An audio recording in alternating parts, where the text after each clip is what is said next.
touchdown! Basket!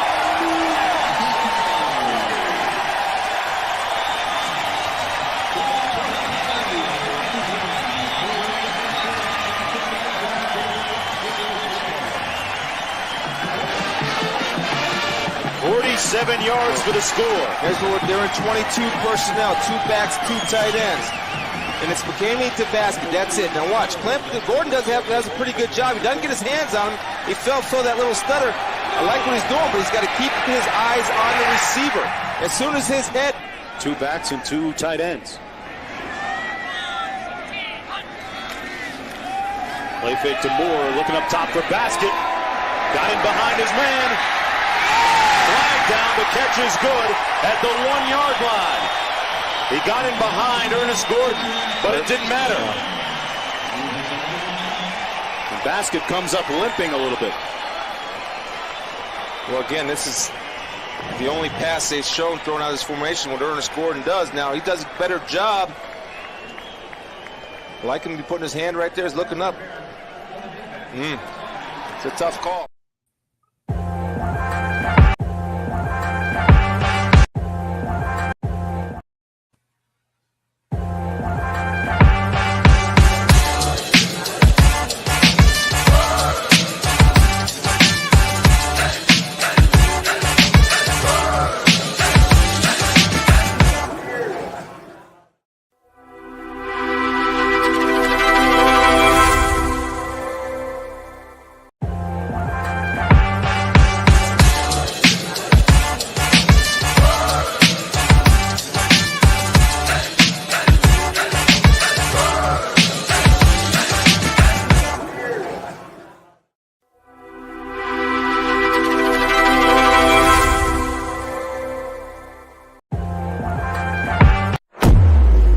Our head coach of our local football program, Bronco Mandel.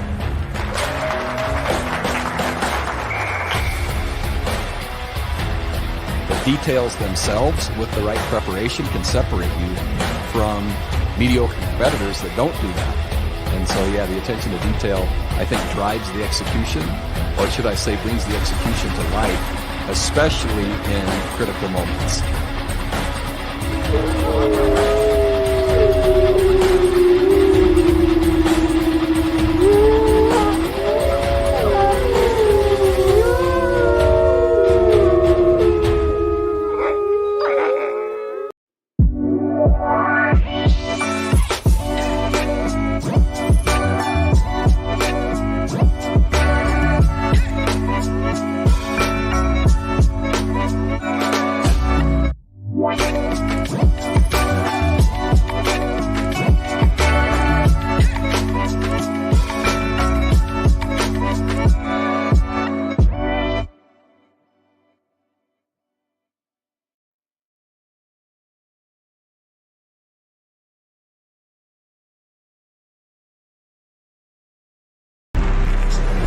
Let him cook.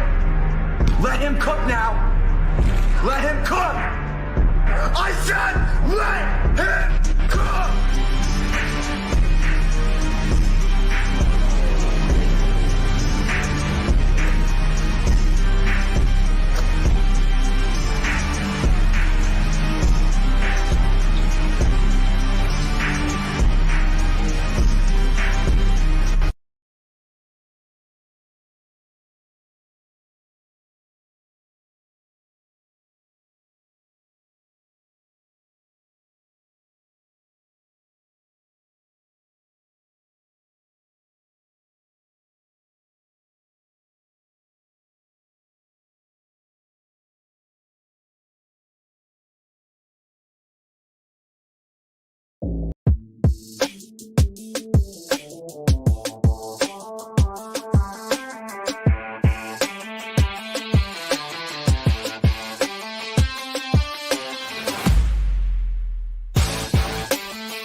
Good morning, Albuquerque. Good morning, New Mexico. Good morning, Tucson, Arizona.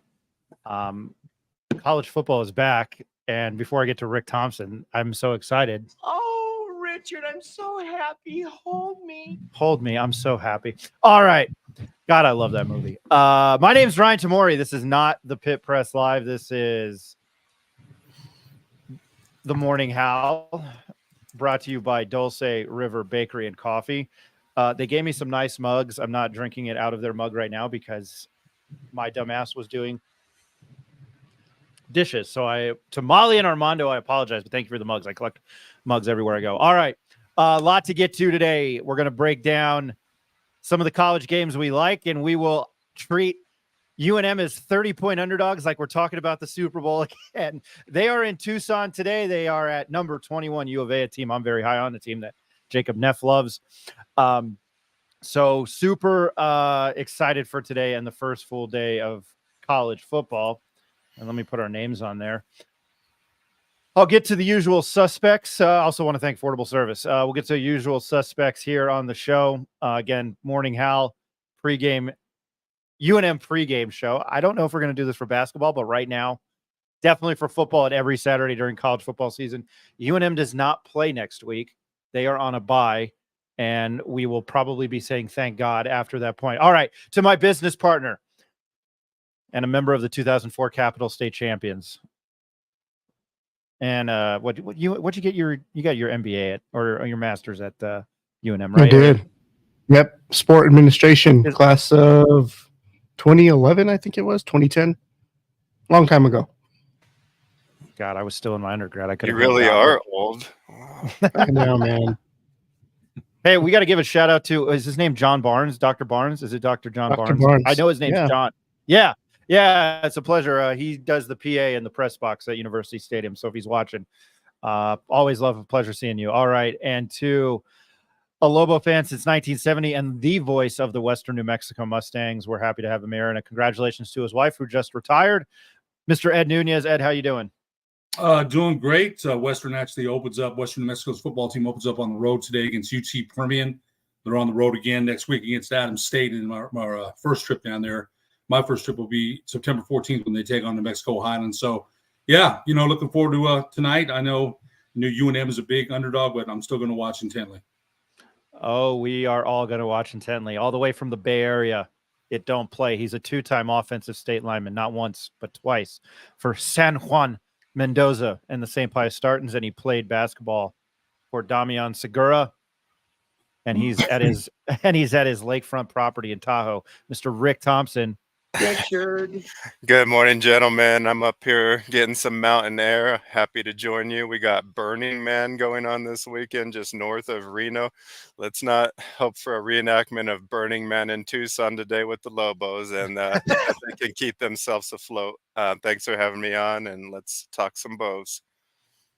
All right. If you watched the Zober last night, he burned to the ground. I've never watched it in its entirety.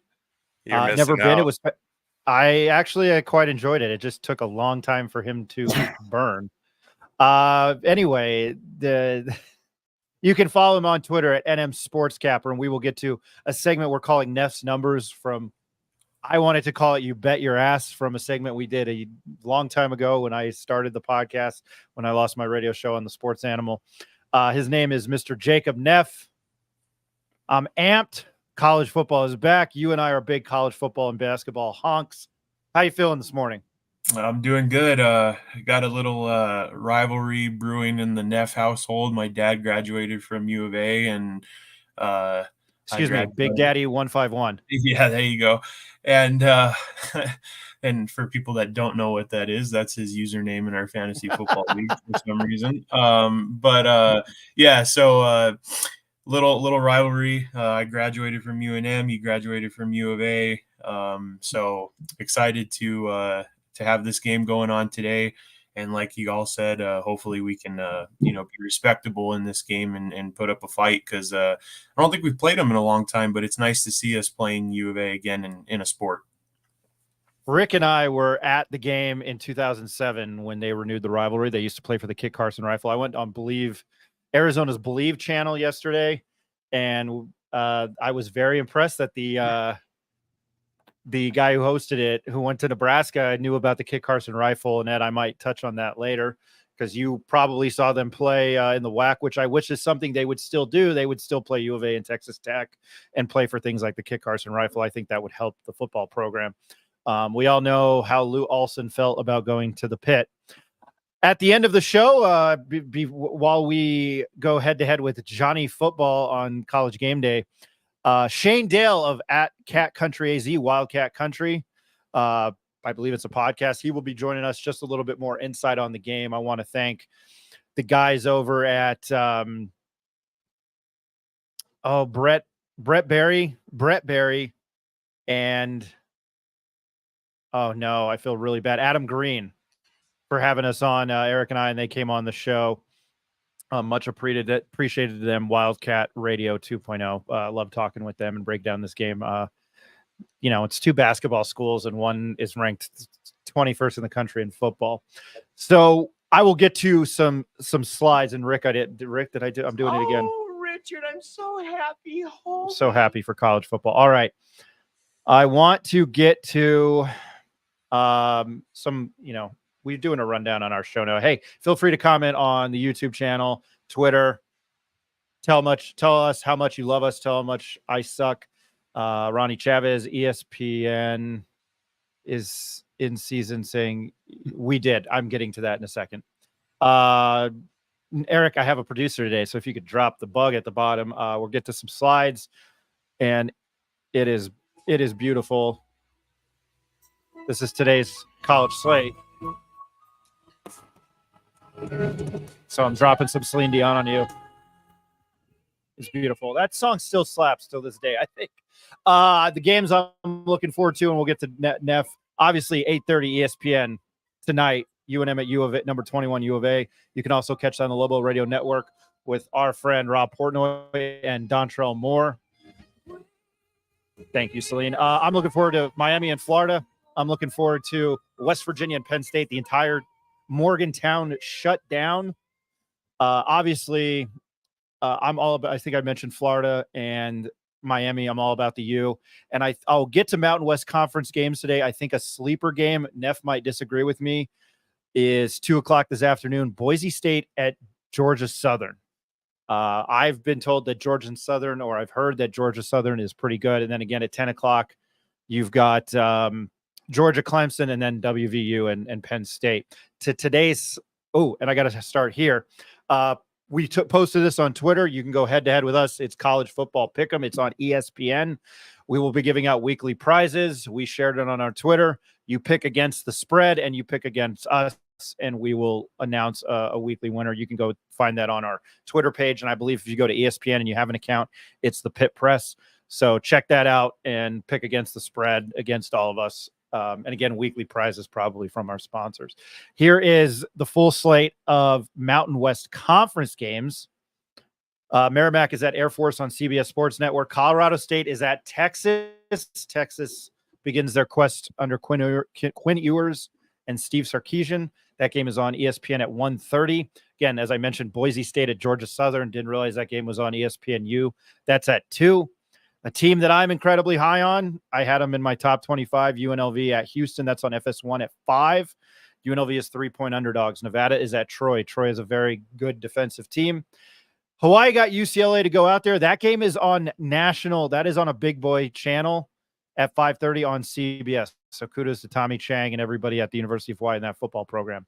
Fresno State with a big test. They are at the defending national champions in the Michigan Wolverines. Obviously a completely new team. Sharon Moore taking over there. That game is on NBC tonight. A lot of Mountain West games getting high publicity today. Robert Morris is at Utah State. That game is on the Mountain West Network. Texas A&M Commerce is at San Diego State. That game is on the TNT Sports Network, True TV, or Max. You can stream live. Wyoming at Arizona State is an interesting game tonight. That's on FS1. And then, of course, that's at 8:30. And then, of course, UNM at Arizona on ESPN. Kudos to Jeff Grammer and his hard-hitting anal coverage. ESPN's College Game Day kicks off things with a classic, as he always tweets out. UNM NMSU screw up. They put UNM NMSU's little sign there, that logo of Tom Selleck as Quigley instead of the Shield. And Eric posted the pick'em there. So I just wanted to post that. And then thought this was fascinating. Dennis Dodd of CBS Sports, he had posted this of Ashton Genty and his quest for the Heisman. He is kind of a dark horse Heisman candidate. So lot to get to there today. And there's our college pick'em link, and it is in the chat. Neff, I'll start with you. Not your picks. What are you looking forward to today on the first full slate of college football in 2024?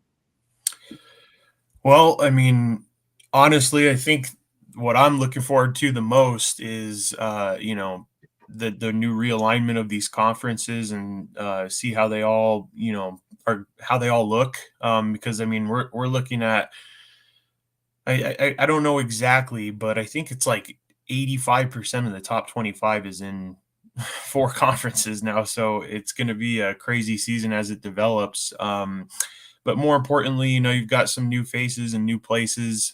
See how Alabama looks under DeBoer.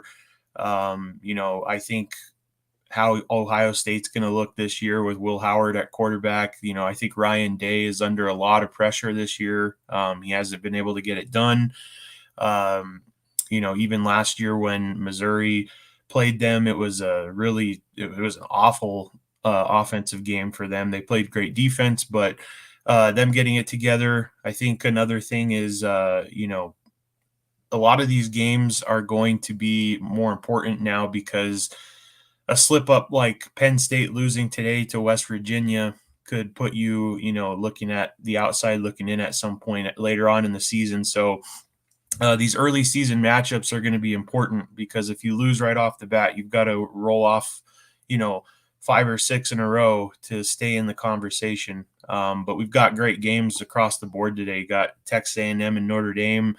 You got a lot of Mountain West schools playing ranked opponents or borderline ranked opponents this morning and throughout the afternoon.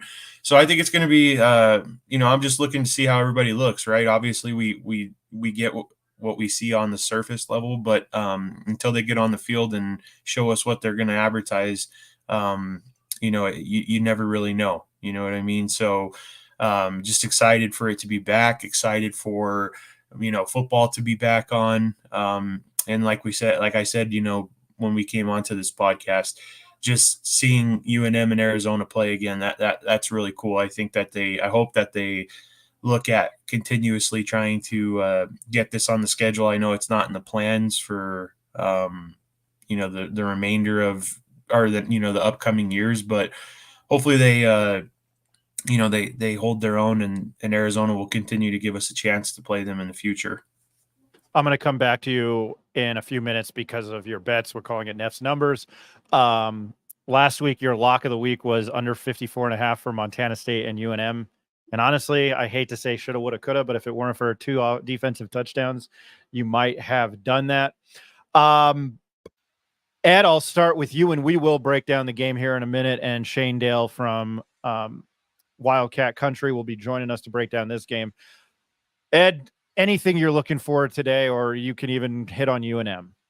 Well, I think, of course, UNM is something I'm looking forward to tonight, but I like Jacob, what he said about it, and Caleb DeBoer, that a new era there in Alabama. I'm really looking forward to seeing what that's about. Nick Saban seemed to have been there so long, and he had a stamp on there. Now you got a new coach. Any kind of miscues by Alabama are going to be looked at. That's the way it is because Nick Saban set such high standards. We got to look at it the other night. Deion Sanders in Colorado beating North Dakota State, holding on in the last couple of seconds there. And again, the same things that came up about the Buffaloes came up again. Lack of a running game, pass heavy, problem. Ricky Hunter, God, that back shoulder catch was amazing. He made an amazing play there. Shadur Sanders is a good quarterback.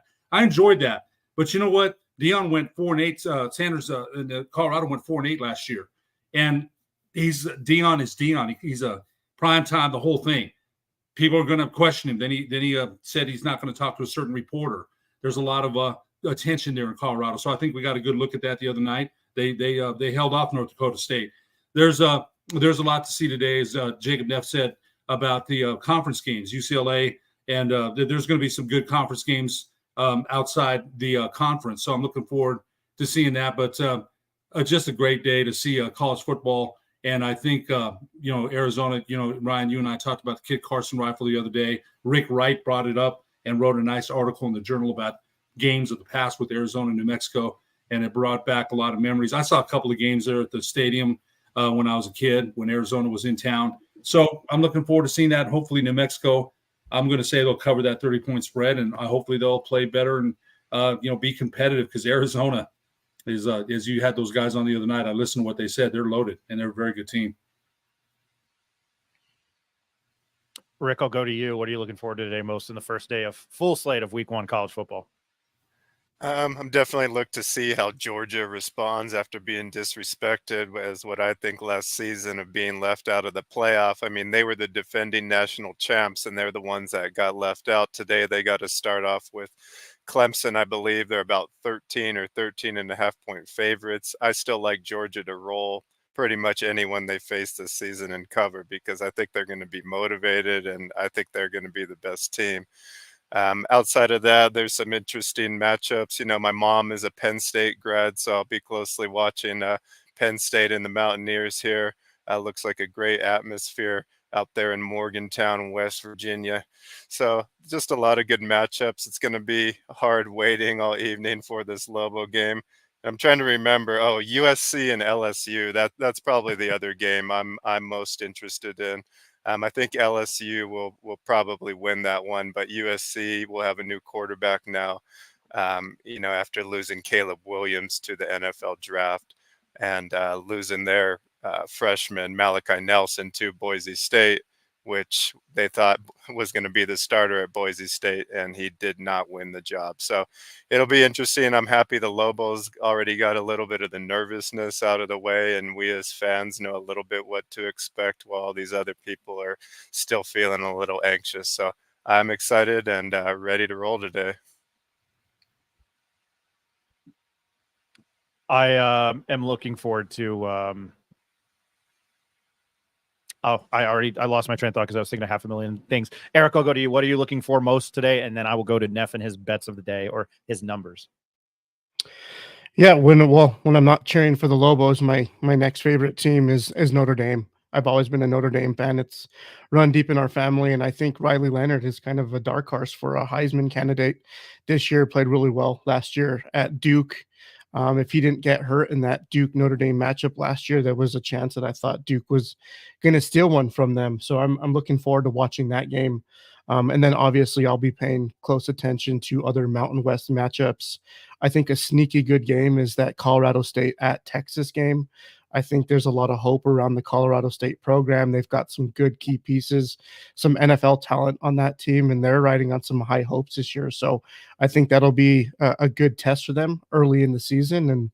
And just kind of everything I've been following, I don't think they're going to really back down, and they're going in there expecting to upset the Longhorns. And the last game that I'll be following closely is the West Virginia Penn State game. I think the Mountaineers are kind of a sneaky good team. Their Morgantown was basically flipped upside down when I forget the name of the podcast that was there yesterday. Yeah, they shut down the whole town. They basically canceled school for the elementary and high schools just due to traffic. So that town's going to be rocking, and they got big bad Penn State coming to town. So I'll be paying close attention to that one. But I'll have to agree with what Ed said about the Lobos. Hopefully that they can cover that 30 points, and hopefully they just clean up some of the mistakes that they made in the first game and kind of shake those jitters. So exciting day ahead. Yeah, Pep, Westford Morgantown shut down school yesterday. That's fantastic. I think I mentioned that earlier. The European mind cannot comprehend that. I know I'm stealing that, but we beat the Nazis and the Japanese for that. All right, to Neff's numbers. These are his picks of the day, and then I have mine. I don't have a slide for him. It's okay because I suck at betting. But anyway, here is Neff's numbers, and we'll get to let me make sure he's got front and center here at the top there. Jacob, I kind of piggybacked off of you on a few of these. I did a teaser. I'll give that. I will start with, I'm doing this now because 2 of these games start at 10 a.m. You like Georgia minus 12.5. Why? Yeah, so this one's just based off of it has a little bit of what Rick was saying. Obviously, they were disrespected at the end of last year. They're opening up in the Georgia Dome. This is basically a home game for them. And I think that Georgia's defense in this matchup is going to prevail. Clemson doesn't throw the ball down the field very often. They're replacing a lot of missing pieces that left. Obviously, Cade Klubnik is still the quarterback, but I just don't have very much faith in them being able to put together drives and sustainable drives, honestly, against this defense. Another thing that Clemson likes to do is run a quick offense, and that's a recipe for disaster if they can't keep their drives going, because if you do couple 3 and outs here and there, and then Georgia's going to do the exact opposite. They're going to be looking to control the ball, control the tempo, and if you get down to that style, it could spiral out of control pretty quickly. So for me, I think Georgia could win this game by 14 easily. And when I saw it dip down below that, I mean, for a while, Georgia was sitting at like 14.5, 14. I was like, oh, that's a little too much. But once it dipped down to 12.5, I was like, yeah, this is a bet that I have to make, just because I think Georgia has something to prove in this game to start it off. Well, I teased them down, and I teased West Virginia up to 14 and UGA down to 5.5. And hopefully we can all have some catfish dinner tonight. A little catfish dinner from Luke Bryan, who barks at everybody. And then secondly, you have West Virginia. I'll move over there. You have West Virginia and Penn State. The John Denver experience. Jacob, you like West Virginia plus 7.5.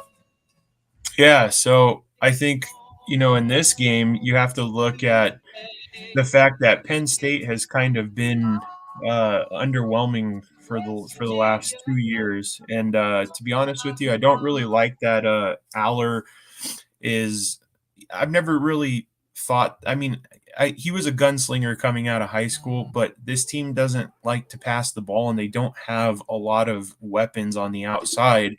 They like to run the ball, and I feel like it'll be different this year because they have a new offensive coordinator that came over from Kansas. He is a very aggressive play caller, but that's obvious. That's not a great thing week 1 of college. Getting a new offensive coordinator, it'll be interesting to see how they're clicking on offense. But West Virginia has a really good quarterback in Green, and he's a dual threat. He's a gamer. West Virginia also brought in some transfers on the defensive side. That was their weakness last year. If they could play defense in this game, I know their offense will be able to keep them involved. And a lot of the times Penn State, if they're not ahead of the sticks, they're going to have trouble. I think this is going to be a big hostile environment. West Virginia getting over a touchdown at home in this type of game just seems like the right play here. And I think that they could stick in this. I honestly think that they could win this game outright. So getting 7.5 is a lot to me. If they win this game, that I think I have to look at their schedule. I think they go to U of A.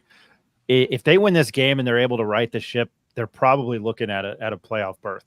I mean, early in the season, they'll be talked about that. This is one of the games I like. You can't give me them at plus. The town shut down. Pat McAfee was there recovering from drinking earlier in the week in Dublin. So I'm all about this game. I'm on it with you. And then lastly, tonight's game that we're all pretty amped up for. You like under 47.5 when the Fighting Irish of Notre Dame, and who I've always said for quite a while that Notre Dame was the most overrated football program in the country the last 30 years. I've changed my tune. I liked Sam Hartman last year. Sam Hartman. He's great. Heartthrob quarterback. And then I love Marcus Freeman. I think he's a phenomenal head coach. He seems like a great guy to work for. They were amped when he got the job.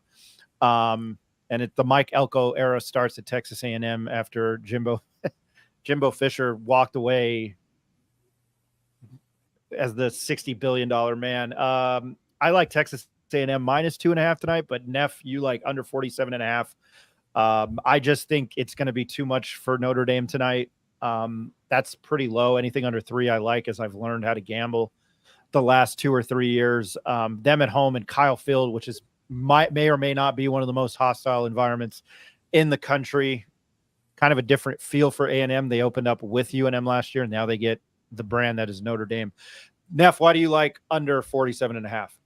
Yeah, so I follow Notre Dame really closely as well. It's like me and Eric are the same. So before I graduated from UNM, obviously I was a Notre Dame fan. So I followed them real closely. Notre Dame's going to have a really big issue to start the season with offensive line. They have 6 combined starts from their 5 offensive linemen that are starting this game. So could be another instance of what we talked about with UNM, molding together, gelling, and Notre Dame likes to run the ball.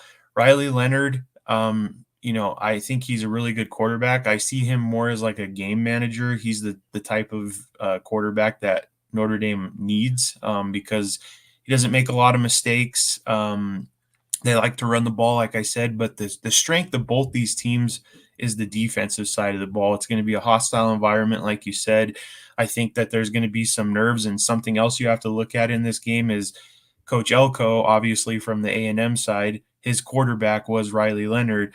He has to know every single strength, weakness about that kid because it was his quarterback at Duke. So I think it might make it a little tougher on Notre Dame to exploit some of those things, and they'll know exactly what his tendencies are and everything like that. I think you're going to be looking at a real low scoring game, probably something like 21-17 type thing here. And then, obviously we talked about the crowd being involved. I think there's going to be some pre-play penalties, false starts, that Notre Dame's going to get from the noise.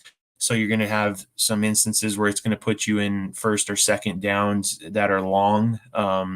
So I feel like this is one of those games that's going to be hard nosed, and 47.5 is a lot of points, especially with a new running clock in college football. There's not, the stoppage that's going to happen, and Notre Dame's going to want to drain the clock and shorten the game. So I saw 47.5. I thought it was going to be more like 44.5, 45. And to me, that just seems like too much. I could easily see this game being, even if it wasn't 21-17, like I said, if it's 27-20, you still win this game. So I got the under in that game. Appreciate that. What were you last week? You got Florida State and Georgia Tech, the under right there. You had the under in UNM, so 1-1. 1-1. Yep. If they And catch a couple of third down passes and ice that game without having to punt it back to them, and then they busted off that 94-yard run that killed the under. But then there was a lot of weird things that happened in that game last week. 2 defensive touchdowns. That the defense just like disappeared in the fourth quarter. So I thought it was going. It didn't look like it was on pace after the first half. But it started to slow down again, and then it picked back up in the fourth quarter because they couldn't stop them. So bad lock last week there, but I did hit the Florida State game, so 1-1 last week.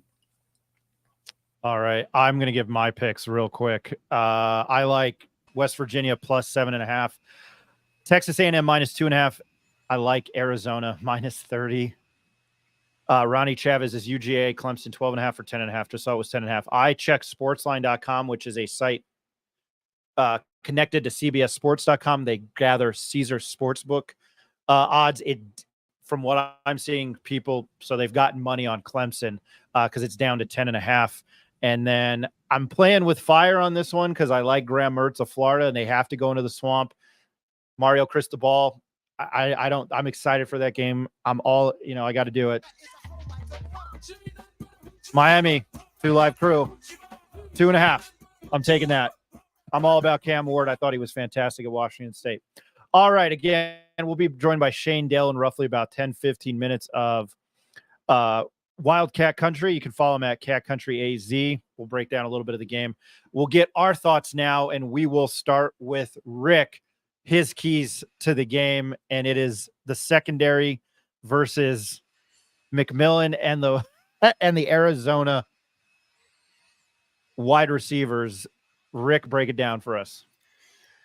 Yeah, we all know Noah Fafita and his teammate that he's been teammates with since 8th grade, I believe, in McMillan, or T-Mac, the 6'5", 212-pound junior. He was going to be playing on Sundays sometime soon.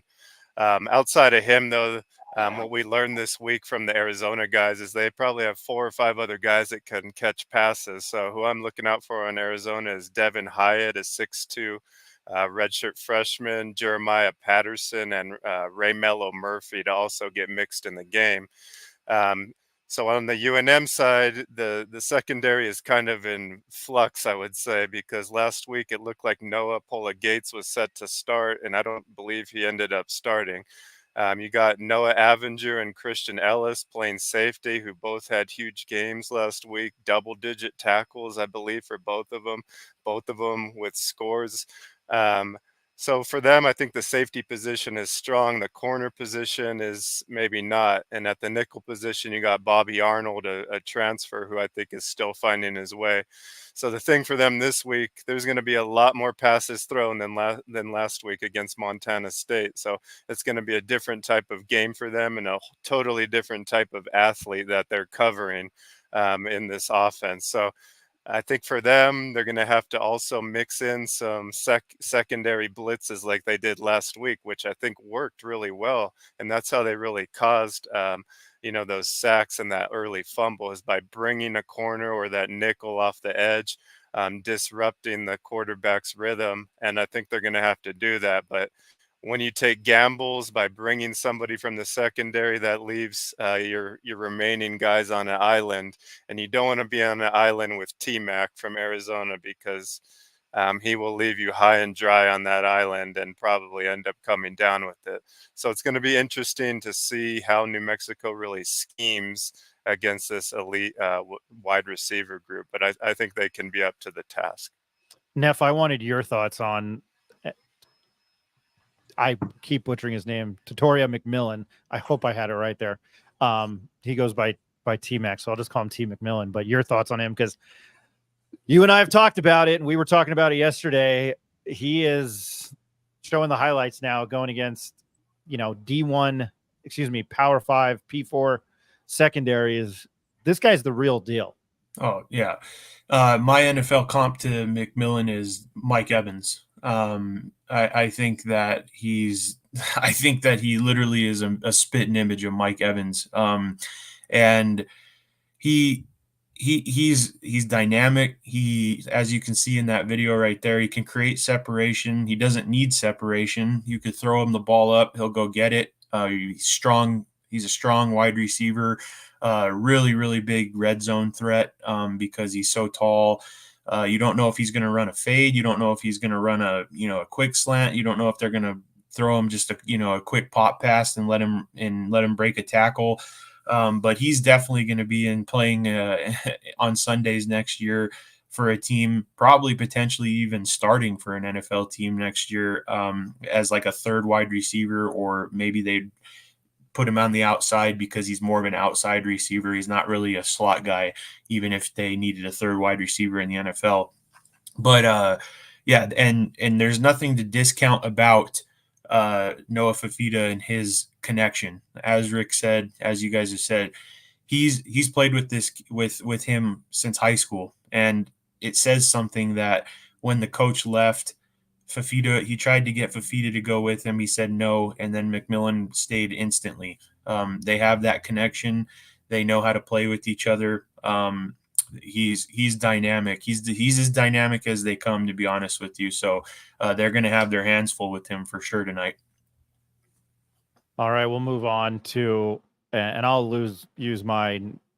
I can't talk. I don't know. Watching those highlights, as I've mentioned, jokingly made me horny because they're so fun to play with on NCAA or EA College Football 25. I don't know. I'm big on Fafita McMillan, and I've mentioned on all the other Tucson stuff that I went on with the outlets there. was that Alamo Bowl against Oklahoma. I know Oklahoma sat some people, but that was a lot of fun to watch, that comeback, and 28 unanswered or 25 unanswered in the last 15 minutes of that ball game. That was a lot of fun to watch. Secondly is, can UNM stop the run? And I don't mean to defer back to Rick. He's a two-time offensive state lineman in the state of New Mexico. That fourth quarter was horrendous. It didn't look any different than last year. Rick, how do you see UNM stopping the run? Of course, Ja'Cory Krosky-Merritt is a familiar face to Lobo fans. They have a running back by committee. How does UNM step up against a P4 school like this, and with a potent offense and Brent Brennan with a lot of offensive success he had at San Jose State? How does UNM stop not only the run, but I guess this offensive attack? That is a very good question. The other running backs they brought in to tote the rock with Little Bill is Quayle Conley, a senior, and Kedrick Riscano, and also Rayshon Luke. So it sounded like the way we were talking the other night with the Arizona reporters, there'll be 3 or 4 guys running the ball, and Bill won't be the only one touching it. As we know, we know what Bill is capable of. Once he gets downhill with a head of steam, he's tough to bring down, and he also has some speed in the open field. This is going to be a different type of running attack, though, than what the Lobos faced last week. I don't really know if Fafita runs the read option, but to me, he is not a running quarterback, and they're not going to be running the read option. There will be play action, obviously, but I don't expect the same type of running plays that we were seeing last week with the offense that Arizona runs. I could be wrong, and someone can correct me here, but I don't expect to see a similar type of runs. I'm already hitting on the receivers earlier in the show and the running backs here. So they have weapons at all positions. What I think the Lobos have to do just to hang in this game is limit the big plays. If they can at least get some points on the board on offense and make Arizona take some time themselves when they're on offense, I think they can hang around in this game. I don't expect, a defensive touchdown, but they have to at least have one turnover to kind of swing the tides at some point. If they don't have that turnover, or at least, 2 or 3 punts in the game or in each half, it's going to be hard to hang, because these guys are more skilled and a lot more talented than Montana State. So the task is even taller than it was last week, for sure. I'm going to defer to Eric. He's got a comment on that. Yeah, I do. I think you make a really good point, Rick, with stopping the run. From the game against Montana State, I thought that the Lobos were very spotty and inconsistent with being able to stop the run. They did show signs of being able to contain the quarterback and at least get to the quarterback, put some pressure on him. But the inconsistency kind of lied within being in the appropriate position on defense, filling the right gaps and holes. One of the glaring stats that I looked at after the game was the 2 leading tacklers for UNM were Noah Avenger and Christian Ellis with 14 and 11 respectively, which is really high for 2 safeties, right? So when you see that tells me that the front 7 and the linebacking group were just not able to get to the ball carriers and bring them down before they got to the last line of defense. So being able to fill those right gaps, knowing what the assignments are. I know Bronco Mendenhall mentioned that in his post-game press conference, and I think he mentioned it during the week too, on this is what we have to coach them up on, is just kind of being in the right places at the right time, because we can't, they can't continue to have their safeties being the leading tacklers week in, week out. That's just going to wear on the defense. And with a team like U of A, they technically, in the depth chart, start 4 running backs, right? They could pretty much go to any running back and be effective. I think on the podcast earlier this week, Ryan, the Arizona group were mentioning that they bring back 4 of their 5 offensive starting linemen this year. So there's some cohesive there. They know how to play, and they've just got a plethora of athletes on the field, not only at the wide receiver group, but in the backfield too. Ed, I'll throw it over to you. The playmaking, you did too, Jacob, the playmaking ability with Fafita and McMillan, and those 2 know each other very well. They've been playing together a long time, and that's going to be very hard for any offense. You mentioned Jacob. He's a threat in the end zone. He's a threat, bubble screens, tunnel screens. They're going to get him the ball in space, and he's going to make plays. So that's going to be a tough matchup for UNM. I also think the running game. Now, Eric, you alluded to that. We asked Luke, we asked Ben Weissong about it the other night. Coach Mendenhall said that they weren't playing the right gaps, but Rick Wright wrote an article in the Journal and said, is it gap or is it personnel? And you have to wonder, because they knew the run was coming, and they still got gashed in the fourth quarter by Montana State, a very good FCS team, but certainly not Arizona. So you have to wonder, again, can they get pressure on Fafita? That's a big thing. Can they get any pressure and disrupt his rhythm and his timing? This is a very good Arizona team. We know that. So I think New Mexico has its hands full. I still say they cover the spread, but they've got to be able to, we mentioned what they need to do defensively to try to stop Arizona, but what can they do offensively to keep that high-octane offense off of the field? The UNM offense was efficient last week. I don't think they had a lot of explosive plays. They had a long pass to Weissong. They left some plays on the field, some drop passes. So do they let Dampier, do they uncuff him a little bit and let him run a little bit more? So there's a lot of things in question tonight, but that Arizona team is ranked 21st in the nation and are favored by 30 points for a reason. I still think New Mexico covers, but New Mexico defensively, they had to look at the film and see what they need to do. But again, it may be more of a personnel issue in the front seven. The linebackers made hardly any plays at all last week. They've got to do a better job of stopping the run and making more tackles than they did last week. They've got their hands full, no doubt about it. I know that's where Neff's going. Yeah, and that's what I was really concerned about watching the UNM defense last week. Was the only way that this team could get pressure on the quarterback was by bringing a blitz by the linebackers. And when you have to rely on that opens up so much in the middle of the field, and you can't do that against a team like Arizona. They were able to sell out and know when Montana State was going to pass last week, but more importantly, they were stacking the box because of the run.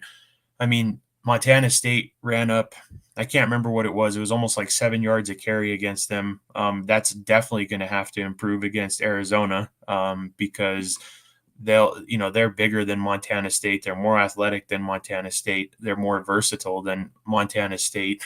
And I feel like if they can't get a solid pass rush or some pressure from the defensive line, that's what's going to make us in for a long night if they can't do that, because we can't continuously bring two linebackers to have, an advantage at blitzing them 6-on-5 every play, because Fafita will just pick them apart, left and right. So the defensive line's definitely going to have to step up for this game, because last week I thought that they lacked pressure against Montana State. And if that's the case, it may even be harder to get pressure on Arizona because of obviously, the better athletes and the better line for Arizona. So that's where I see the biggest improvement needing to happen tonight. Montana State rushed for 7.7 yards a carry, and that was going to be my point, because I mentioned it. The only way I see UNM having any kind of chance in this game is hitting Noah Fafita and putting him on his ass. I don't know how that's going to happen. This team couldn't sniff the quarterback last year. I mean, Fafita, Brett Berry and Jeff Adams mentioned that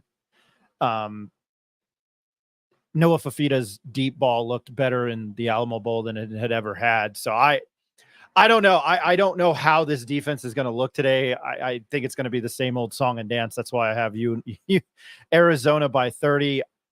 I'm glad. Thank you guys for mentioning Fafita and the pass rush, because that's where I was going to go. I thought that was a big point, because you hit the quarterback, things change. We're going to take a quick commercial break. When we come back, we will be joined by Shane Dale of Wildcat Country. You can follow him at Cat Country AZ. Appreciate him taking about 15 minutes out of his morning to talk college football with us in the UNM U of A matchup. Eric Malton, Ed Nunez, Rick Thompson, Jacob Neff joining me. My name is Ryan Tamori. We will be right back.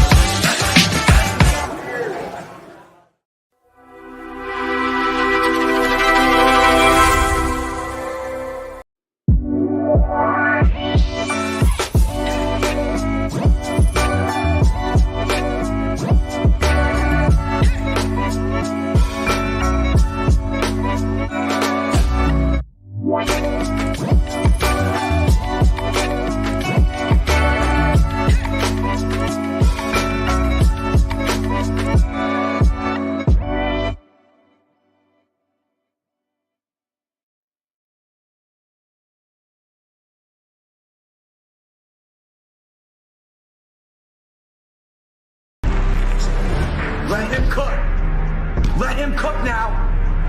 Let him cook. I said let him cook.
Well, let me fix that real quick. We are a show of the New Mexico Alumni Media Network. You can catch us in the Pit Press live. We will be switching gear. We're not going to go head to head with the NFL on Tuesday and Wednesday this week. We'll recap U of A on Tuesday night, and UNM has a bye week next week. Thank God. Ronnie Chavez, very quickly. Pavia just mentioned on ESPN Game Day. Lee Corso picks Vandy and Pavia to beat Vatek. That's, I guess, pretty cool. Once again, what would Jesus do? Would he walk into his neighbor's house and urinate on the practice facility? All right, to our next guest, and I appreciate his time, and he's waited long enough. I apologize for that. You can find him at Cat Country AZ on Twitter. It's Wildcat Country. It's a podcast, an Arizona Wildcats podcast. Shane, thank you for your time this morning on the Pit Press, or excuse me, the Morning Howl, to talk U of A and UNM's matchup tonight. How are you doing today? Doing well. Good morning, guys. I just start with a real quick plug? My co-host Eric Cohen, because you were talking about CBS Sportsline, he actually just started hosting a show on CBS Sports Network called The Early Edge, all betting picks. Check it out in the mornings. He's very knowledgeable when it comes to your betting picks. So I heard you guys talking about it earlier and wanted to make sure I got a plug in for him. I don't know if this is doing you one better. There's a gentleman on the name of Matt Severance there. I watched The Early Edge. Matt is great. I will pay even more attention. What was that name again? Eric Cohen is my co-host. You can find him at Cohen's Corner AZ on Twitter/X.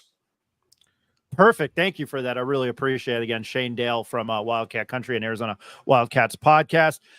I want to start with the leaving of Jedd Fisch. I know it's probably a sour note. Brett Brennan comes in. Well, I asked Adam Green. I asked some other guys earlier in the week that we had coming on to talk about this matchup. I mean, what's the overall mood that you've gotten a sense of from when Jedd Fisch left? Obviously, at the time, it was a Pac-12 rivalry. Now it's not, but he left for Washington. What is your thought, and what did you gather from the mood around Tucson?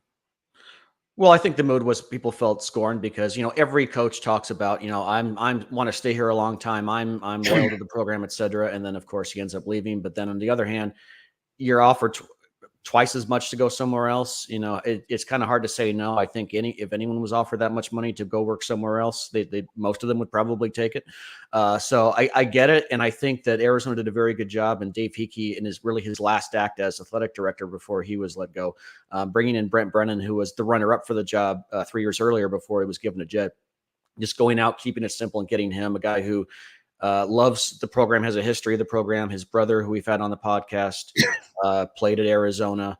Brenton himself was a graduate assistant under Dick Tomey. Brent's wife went to U of A, so he has that loyalty, and he's just a good coach at San Jose State. If you look at the record, you think, well, it's not very impressive, but then if you know football, it is. Three winning seasons in 4 years at a school like that is very impressive. So I think the mood was a bit sour, like you said, for a while, but I think bringing on Brent Brennan, then his ability to keep so many guys, because I think we just assumed the floodgates were going to be open, and Fafita and McMillan. It's Tetaroa McMillan, by the way. That all those guys were going to be gone, and he brought back.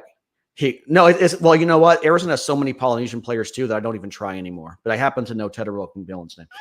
But But the fact that he was able to bring back so many guys, and they had this big moment at halftime of McHale Center when they played UCLA in basketball, and they all came out and the crowd was chanting U of A. I mean, I think that brought back some of the good vibes, and it's why Arizona is not ranked as highly as they would have been if Jet had stayed, but why they're still ranked in the top 25 going into this season. Good. I learned how to say Antetokounmpo and Tagovailoa, so I can teach myself how to say Tetaroa. Yeah. Brett Brennan averaged over 31 points his last 5 seasons at San Jose State. You kind of answered my question there, but he had that high potent offense last year. In his last 5 seasons, they averaged just south of 32 points a game. Do you think it's kind of a match made in heaven between what this offense is now and Brett Brennan and Dino Babbers? Potentially. I think that it's very important that Brent Brennan is a relationships guy. And I think that, with all the talk of NIL deals, from everything that we've heard, the main reason the guys have stayed was because of Brent and his ability to sell them to stay the course and continue with the program. But yeah, I think it's a fantastic fit. He brought over some other top guys from San Jose State, who, people think, transfers from San Jose State from a group of 5. Who cares? But he recruited some pretty decent guys there, including Quali Conley, who's in the backfield now. So it'll be interesting to see. You never know how, a new quarterback, a new offensive coordinator. We saw that story play out a few years ago when Kevin Sumlin came in and brought in Noel Mazzoni to try to turn Khalil Tate from a run first quarterback into a pass first quarterback. Didn't go well. I don't expect that to happen again, but I think we're all sort of holding our breath to see how everything gels on game day. But it's certainly, on paper looks like a great setup, but we just don't know until we'll start learning more when we're under the lights tonight. I couldn't think of his name, and it was driving me nuts. Chevin Cordero, who was phenomenal under Brett Brennan for the two years at San Jose State. The transition to the Big 12. What the Pac-12 was last year, it was phenomenal. You kind of go into maybe a better basketball conference. That's arguable. No, definitely better basketball conference. That's not arguable. A lot better. Okay. Yeah, that's probably the truth. I didn't want to offend anybody there. Given what the Big 12 has been, pound for pound, at least 2 years ago was probably the best in the country. But what do you feel about the move with Arizona going to the Big 12? Obviously the dominoes fell, but did they find themselves in a good spot in the Big 12?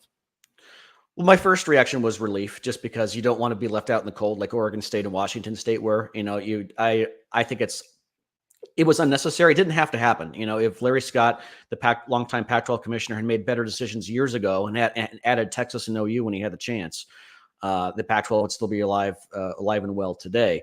But here we are. A lot of bad decisions were made, and it's really unfortunate that we don't have a true power West Coast conference anymore. With that said, I was relieved when the decision was made. Okay, we're good. We're in a decent situation. I think the Big 12 is actually a good fit overall.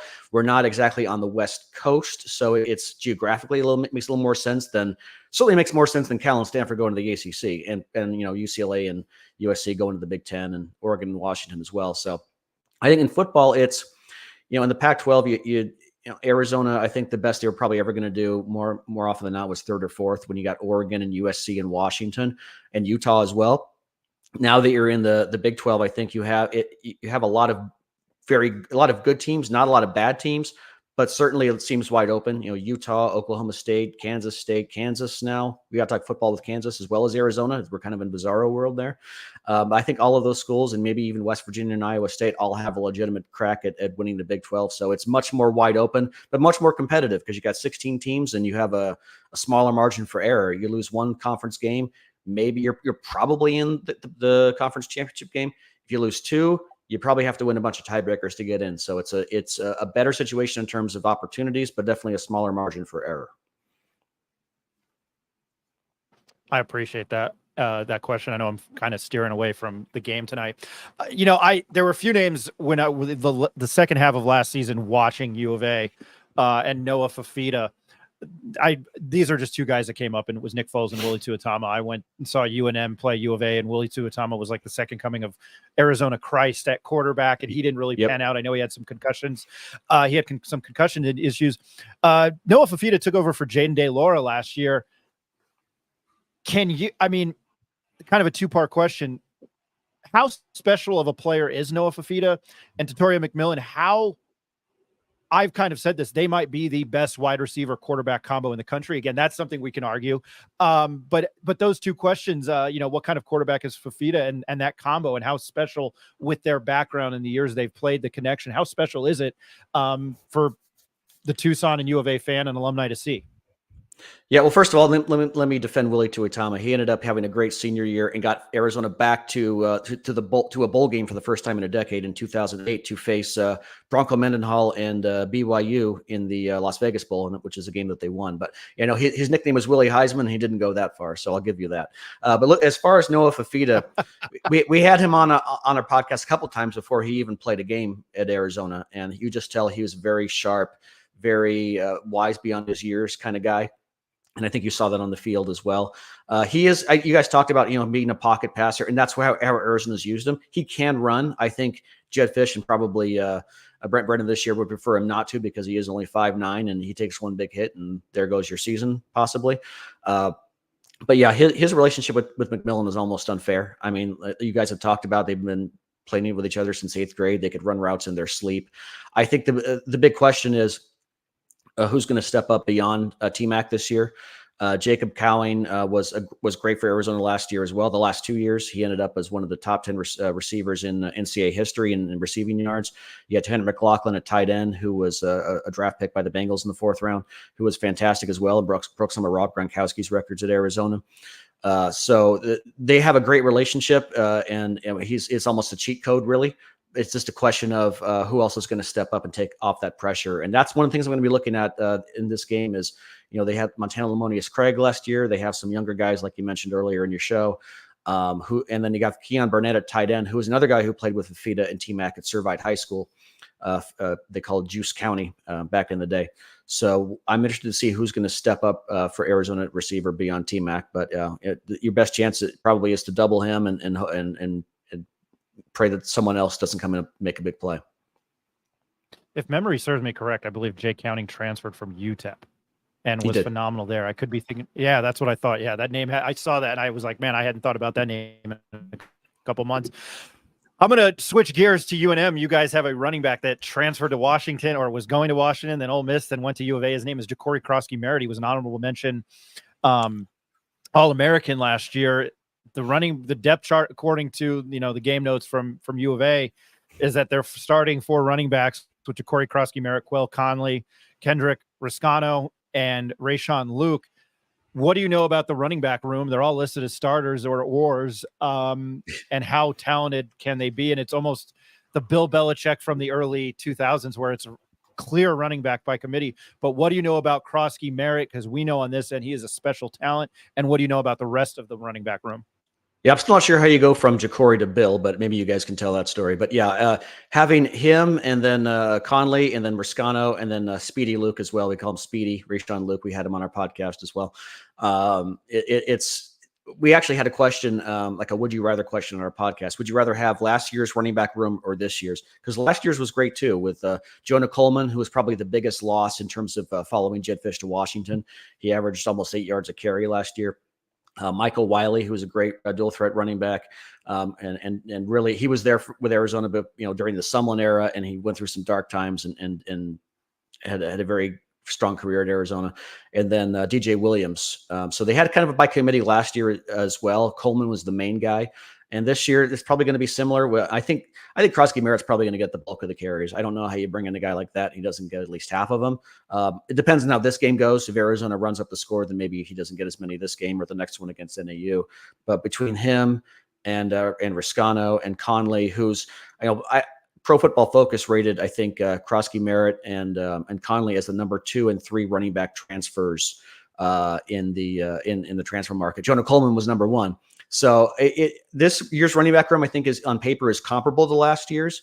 I also like that several guys from last year were able to catch the ball as well, because that definitely it can negate the blitz when you throw a check down to a running back and he's got a lot of room in front of him. So I'm interested to see how that goes as well. But I think Arizona's running game was outstanding last year, and I think it's going to be a strength this year. We haven't seen a lot of these guys in an Arizona uniform yet. I will tell you. A couple. Go ahead, Ryan. Ed, I'll tell him I'm going to let Ed ask a question next, but the Bill story is he looked like the Nick Jr.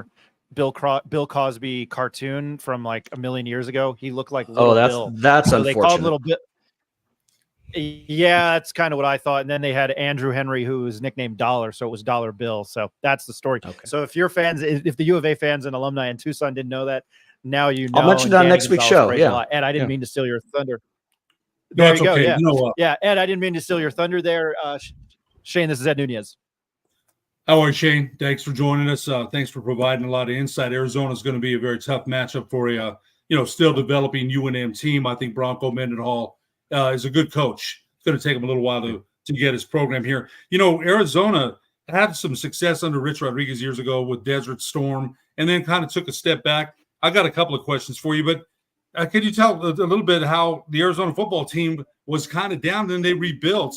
Talk a little bit about that. UNM football, as you probably are well aware, has been on a downslide for a while. We're hoping Coach Mendenhall can get it turned around. But just talk a little bit about their trajectory up. Well, if I can back up even further for a second, I haven't listened to the whole show, so I'm not sure if you guys have talked about this, but Arizona and New Mexico used to be big rivals back in the day. Yes. And they played almost every year until the mid 70s. They met 67 times. I can go into the origin of the bear down motto that has something to do with New Mexico as well. But there's a great rivalry there, and you can certainly argue that all time outside of Arizona State, Arizona's biggest rival since going back to the beginning of the 20th century was New Mexico. So there's a lot of history, and I'm glad that they have a chance to play each other. As far as the turnaround, yeah, I was thinking about that because I think New Mexico's in the kind of position that Arizona was in Jed Fish's first year. Maybe not quite as bad because Arizona was historically bad. That team lost to Northern Arizona, which was not just an FCS team, but a bad FCS team. That was rock bottom in early 2021. And to go from that in just 2 years to a 10-win season, I do think that as great as Jed Fish was, I think the fact that Jaden Delora got hurt and Noah Fafita had to come in by necessity ended up being a good thing because I don't think Arizona would have won 10 games with Delora last year. He was good, but Fafita was great. But as far as the turnaround, I think the transfer portal changes everything. And I think that what Jed Fish, and this is something Brent Brennan's going to have to replicate, and I think this is his biggest challenge, is Jed Fish has just a ridiculous amount of connections. I mean, you see Bill Belichick at the practices at Arizona and now Washington. His son is on the coaching staff now. Obviously, Brendan Carroll, son of Pete Carroll. He's got a lot of guys who played in the NFL, coached in the NFL, and can tell these guys, look, if you want to come here, and you'll have a better chance to get to the NFL. You'll be able to win football games, but more importantly, you'll be able to build your resume for the NFL, build your draft stock, et cetera. And that's something I think Brent Brennan and the staff are going to have to work on. But I think that's how Jed did it. To answer your question, is being able to sell guys on the program when it still wasn't very good. Because remember, they were 10-3 last year, 5-7 the year before that, 1-11 the year before that. And he was able to bring in some top 20, top 30 recruiting classes and some big name transfers as well. So that's how you do it. Brent Brennan, I think, is going to have to rely more on that relationship building that he does, as opposed to being able to tout all of his endless connections, because I don't think has as many. But I will say as well that the one thing that and we talked to Matt Moreno with the Rivals, Arizona's Rivals Network, about this, and he said Brent Brennan and his staff were in, even at San Jose State, were in on a lot of guys, a lot of 3- and 4-star guys who they didn't end up going to San Jose State, but they were in their top 3, top 4. And so he was able to almost lure some of those guys to San Jose State, which makes you think he might be able to do the same at Arizona. So you have a coach like that who's able to build relationships and sell guys on come here and you'll have a better chance to be a high draft pick, be a draft pick. I think that's the big thing. And I think Bronco Mendenhall was a good pick in that regard. And I think New Mexico has, I know it's kind of apples to oranges as far as, a power conference team versus a non-power conference team. But I think New Mexico has that opportunity under Bronco Mendenhall. So it can be done. It's been done. It can be done. The other question is this, to go back on what you said, Arizona lost to Northern Arizona, a bad FCS team. That had to be one of the worst losses in program history. I'm sure that wasn't a good loss. Here's the other question I have, and this is from my son who couldn't join us. What kind of advantage does U of A have from a coaching, scouting standpoint? Danny Gonzalez, the former head football coach, he's a special teams and linebackers coach at the University of Arizona. He knows personnel on both sides of the ball. Do you see that playing any advantage today in tonight's game? Not necessarily, because the teams look so different. I don't really think so. And Danny Gonzalez, it's interesting. He used to coach at Arizona State as well, and he used to hate on Arizona all the time. So it's interesting how things work out. But I think that was a great hire for Arizona. I don't necessarily think that's going to play in a lot because you have a new staff, new players, new schemes. I don't really think that's going to factor in much. I do think that in terms of coaching, Dwayne Aquina essentially promoting him to defensive coordinator. He was at Arizona back in the day when they got the Desert Swarm motto in the early 90s with Teddy Bruschi. He's a great secondary coach. He's coached a lot of guys in the secondary in terms of national awards. So I think that they have a good staff returning. He's one of the few guys who actually returned from the Jed Fish era. But in terms of like having insight in the program, I really think that's negligible. I think Arizona does have a very good coaching staff under Brent Brennan. But in terms of like, having a double agent or anything close to that, I don't think that's going to be an issue tonight. Thanks. Thank you. Neff, I'm going to throw it over to you. Do you have any questions? We're joined by Shane Dale of Wildcat Country. You can follow him on, I always say Twitter, the artist formerly known as Twitter. It's X at Cat Country AZ. Neff, do you have a question for Shane? You're on mute. My bad. Obviously, Shane, I'm a huge Noah Fifita fan, and my dad graduated from the University of Arizona, so I follow them really closely. I know a lot of people think or talk about this, and it's kind of early to talk about it, but what do you think Noah Fifita's outlook is at the next level, being that he's 5'9", kind of undersized? However, he makes up a lot of that with his attributes, his arm, his pocket passing. What do you think his next level outlook is in the NFL? Yeah, it's interesting because when we had him on before he even took a snap at Arizona, I was asking him about it because everyone talks about his height or lack thereof. And of course he mentioned, I don't think it's an issue. We see what Kyler Murray can do and some other guys. So I don't know, for that reason, I think it's going to be tough for him to be an NFL draft pick. I think he could be great at the next level, but I think that height, I think, is maybe a bigger deal in the NFL. It is crazy, though, that Arizona has, I think Field Yates said, 3 projected first-round draft picks from this Arizona roster, and Fifita, their great quarterback, wasn't one of them. I do think Fifita had a great core of receivers, and I think this year it's going to be a little more challenging because I think that group overall isn't quite as strong. But as to answer your question, I think he could play the next level. I think it'd probably be a similar situation when a team wouldn't necessarily bring him in to start, but if he gets a chance to shine in the preseason game or he comes in after an injury or something like that, I think he could. It's just it's tougher. The higher you go from high school to college to the NFL, the bigger that the height issue seems to be. But I think he certainly can.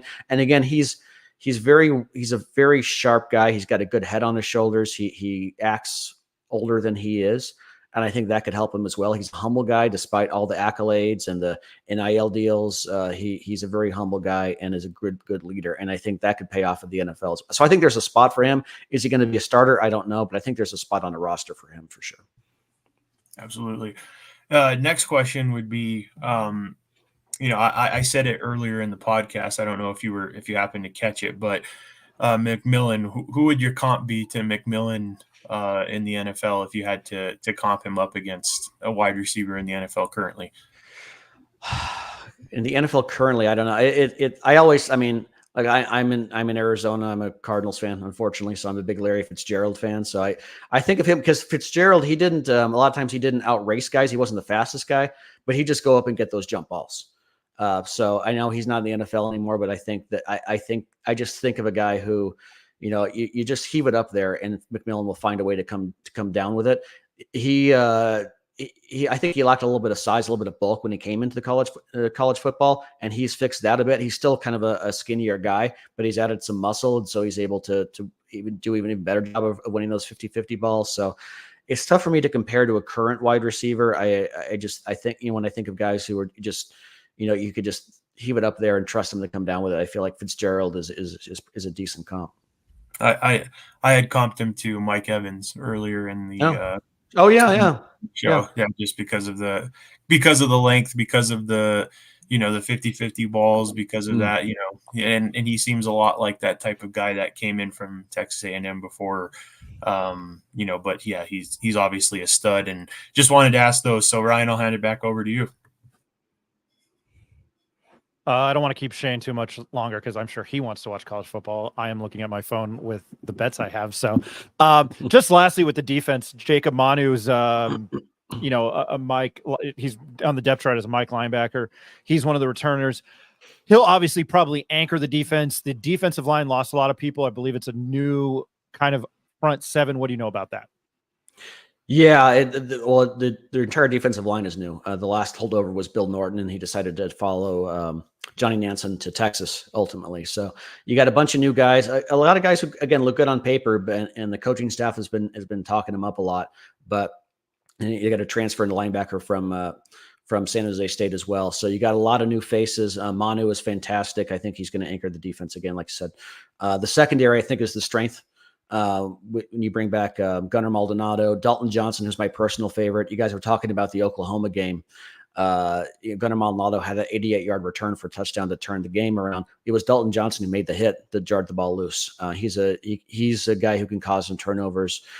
Bring Takario Davis, who's one of those first-round picks, potential first-round picks, back at cornerback.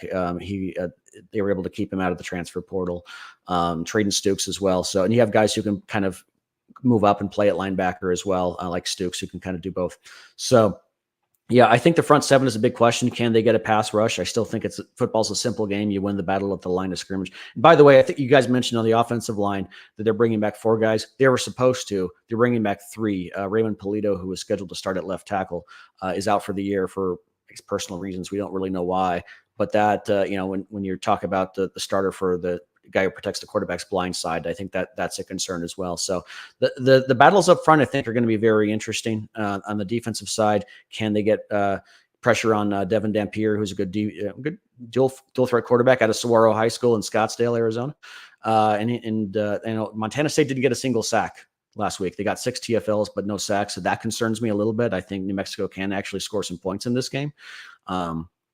But I'm interested to see, as much as anyone, with the front seven, what a very new look front seven is going to do. You got Jacob Manu, you got Justin Flo returning, and a couple others, but you got a lot of new people. And Dwayne Akeen is the defensive coordinator. He was there last year, but he wasn't the defensive coordinator. So you got a lot of new pieces on defense, and I'm interested to see how it's going to shake out, especially up front, like you said.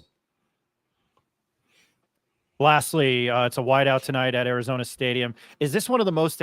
I know it's against UNM. I know there's a little bit of the rivalry there. We talked about that, and going back to the Kit Carson rifle. But do you think that this is one of the most anticipated games in I know this is bonkers. Is this one of the most anticipated games in U of A football history because of the expectations going into the year, the new coaching staff? And I'm going to be cliche guy here. What's your prediction for the game? Because I do have U of A covering. Okay. Yeah. I think it's one of the most anticipated season openers for sure. We've got a lot of, a new head coach, a new coaching staff, a lot of new players, a new conference. You got a lot of new things. You've got a new university president, a new university athletic director. There's like a lot of new feelings to this year, even though you have a lot of returning players. So I think there is a lot of anticipation in terms of what's this team going to look like? Are they the real deal? Can they pick up where they left off after Jed Fish decided to depart? For this game in particular, I'm going to keep an eye up front on both sides of the ball. I mentioned the starters they have to replace on the offensive line and certainly on defense. I'm interested to see what the receiving group looks like beyond T-Mac. If this team has a bona fide number 2 wide receiver, a bona fide great tight end with Tanner McLaughlin gone. I think the running game is going to be the big thing. Montana State racked up 362 yards on the ground against New Mexico. I don't know how much Noah Fafita is going to have to throw if Arizona is that good on the ground. I don't think they're going to have to open up the playbook too much if that's the case. I think Arizona, to answer your question, I think they win reasonably comfortably, but I think it's maybe a little closer than us Arizona fans would like early on. I think New Mexico can score a couple of touchdowns. I don't like taking covers. I'm not as big a gambler as my co-host is. I don't like picking covers when it's this high just in general, because even if Arizona goes up 40, New Mexico scores a couple of garbage time touchdowns and it goes out the window. So my official prediction for the game was 48-21 Arizona. T-Mac scores, Krosky Merritt scores at least once. The starters sit maybe a good chunk of the fourth quarter, but I think it's going to be more interesting than people think early on. I think there's going to be some kinks to work out, and New Mexico has a game under its belt, which Arizona doesn't. New Mexico has played a game that counts. I know it didn't go their way, but they have that in their back pocket, and I think we're going to see that early on. But I think Arizona will pull away, but I'm not comfortable enough to pick them covering. My co-host Eric, who does do the gambling show, like I said, he does have Arizona covering. So if you want to pick between us, I'd suggest going with him. But like I said, just in general, I don't like picking a team to cover when they're favored by 30 points or more. I completely understand that, but it's New Mexico football, so that's why his name is Shane Dale from Wildcat Country, and you can follow him on X at Cat Country AZ. Shane, I appreciate your time and insight this morning, your patience, and I think we probably had you on a lot longer. It was much appreciated on this first week of college football. We might bug you closer to, or if not in the midst of basketball season, to break down some Big 12 and Arizona basketball, especially with we have a transfer, Philip Borichovin, who came transfer over. So, Lobo fans are excited about that. Yeah. So we appreciate your time, man. Enjoy the first week of college. Are you going to the game tonight? I'm not. My co-host is. I've got a 5-year-old, so it's a little trickier for me to get away. We both actually live up in the Phoenix area, which is 2 hours north of Tucson. Gotcha. My co-host, Eric. He goes to every home game. He's loyal. He'll make the trip. He's a sick man, really. He gets back at 2 a.m., but he's a loyalist. He's been through a lot of hard times with this team, and I'm as happy for him as anyone that they're doing well. So no, I'll get to a couple games this year. It's definitely the ASU game, which is always the big one at the end of the year. But no, I'll be home watching this one. We appreciate your time. I might bug you for Ethan's. I'm sorry. What was his first name? I'm butchering everybody's name today.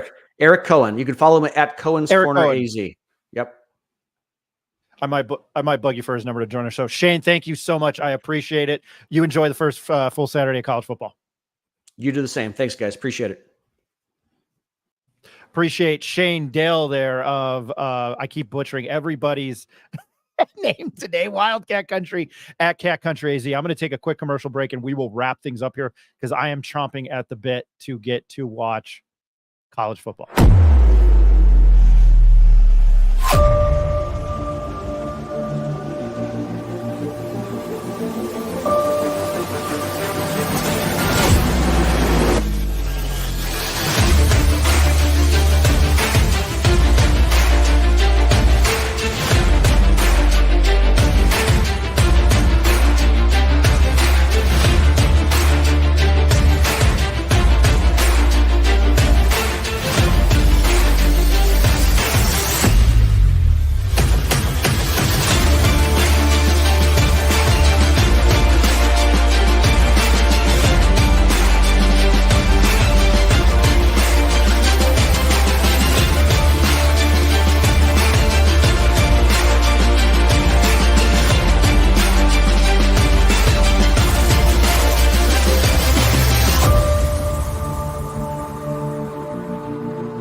All right, I'm going to wrap this up here. Appreciate everybody. Appreciate Shane Dale of God. I keep butchering everybody. He at AZ, what was it? Cat Country AZ, Wildcat Country. I keep butchering it. I'm so sorry. I'll get that right. You know, I'm going to do him a service because I thought he was fantastic. Oh man, Wildcat Country at Cat Country AZ. Say that 5 times fast. He was fantastic. A lot of good insight. And I also appreciate, I butchered everybody's name, Brett Berry and Adam Green of Wildcat Radio 2.0. I appreciate everybody. Matt Reynoldson, I went on Believe yesterday to talk about the game. So glad this game is happening. I'm going to get to some comments real quick. Again, we appreciate everybody watching. Rick Thompson, Pavia looks good, early effective running. Vatek is in Nashville playing Vanderbilt. To John Romero, 10-4, Ronnie, beauty of a show at times is differing opinions. Well, freedom of speech, and that's what makes this country great. Diego act immaturely per Danny G, rejecting him makes mistakes in life happen. Do not understand hard feelings. John, I think you know where I understand with the hypocrisy of that. I'm not really going to discredit somebody in their early 20s or late teens. It's just his Twitter feed with the Christian act, and he does something like that. Didn't knock on him for being a football player. Again, New Mexico State was a covering machine for me last year, and they were a lot of fun to watch. And this is a UNM grad, but everybody who listens to the show know how I am. Which way I side. Thanks, right, Lee Cord. Okay, that's good. We simulated the game on EA College Football. You can find it on our YouTube channel. UNM won the game. Arizona won the game 52-17. You can find it there. And Ja'Cory Krosky-Merritt had like just south of 200 yards rushing and 2 touchdowns. So you can go find that on our YouTube channel. It's the Pit Press NM. Let me bring that up here very quickly. Need the social media. There it is. You can follow us on X, YouTube, Instagram, Facebook. I wanted to give Ed's prediction for the game. He has Arizona winning 37-13. He had to jump off. Neff, what's your prediction for the game? And do you think U of A can cover? I do. If, Shane was talking about some of the, replacement pieces that they have, but, it's really going to come down to, can UNM, I think, be effective when Arizona pulls their starters? I foresee that happening. My prediction's like 45-10. So I can see them covering. Obviously, like I said last week in the show, I don't foresee giving that many points to start a season just because that's not how I am. But I think there's a big gap in talent in this game. And it's just going to depend on if UNM can get a couple of garbage time points at the end of the game to cover the spread. So I'm sitting at 45-10-ish for this game. Gotcha. Again, I have UNM covering, and I just looked at the score app, and I saw Florida and Miami there, and I can't wait. 2 Live Crew, can't wait for the U today. That's the game I'm most amped up for. I wasn't going to play their other songs. All right, my name's Ryan Tamori on behalf of Rick Thompson. Got to do it. I don't think you could hear it, but anyway.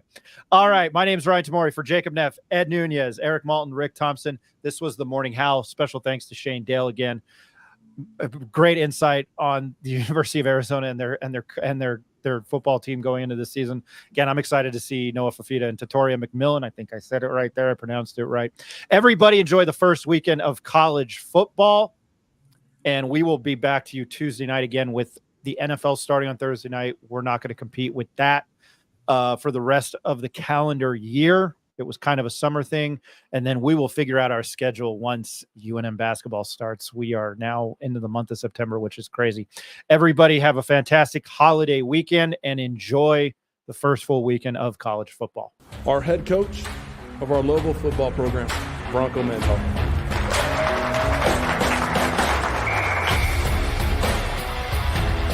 The details themselves with the right preparation can separate you from mediocre competitors that don't do that. And so, yeah, the attention to detail, I think, drives the execution, or should I say brings the execution to life, especially in critical moments.